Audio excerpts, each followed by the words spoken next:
Hello friends, welcome back to my channel. ఇవాళ నేను గంగవాల ఆకుతో పొడి కూర ఎలా చేయాలో చేసి చూపిస్తున్నాను.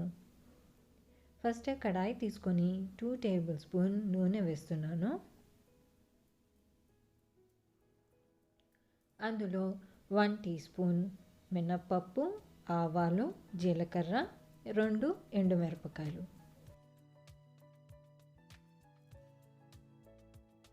పోపు మంచిగా వేగాక ఈ గంగవాల ఆకుని బాగా కడిగేసి ఆ పోపులోకి వేసాను.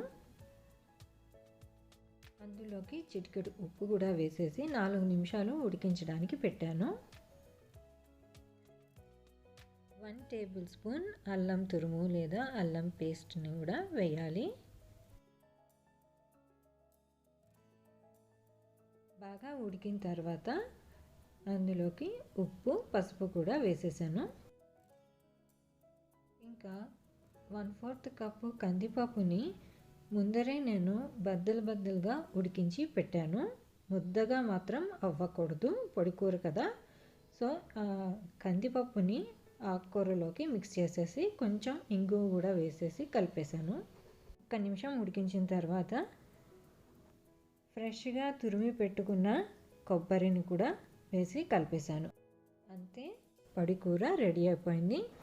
నేను చెప్పిన పద్ధతిలో ఒకసారి గంగవాల ఆకుతో పొడి కూర చేసి చూడండి. నా వీడియో నచ్చితే లైక్, షేర్ అండ్ సబ్స్క్రైబ్. మళ్ళీ వేరే వీడియోతో కలుస్తాను. అప్పటి వరకు బాయ్.